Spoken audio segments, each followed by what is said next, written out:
Paano sasagutin ang mga taong walang respeto sa iyo?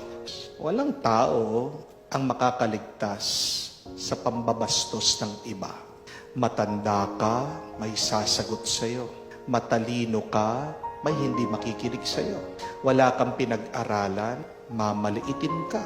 Mabait ka naman, mamasamain ka. Wala kang ginagawa, gagawan ka ng kwento. Anong magandang gawin pag napakasama na nila sa iyo? Ano ang tugon ng ating Panginoon? Two things. Number one, respond with silence. Tumahimik ka. Your superpower is your silence. Nagsalita ba si Jesus? May sinabi pa siya? Nung tinutulak siya? Nung pinapatay siya? Wala.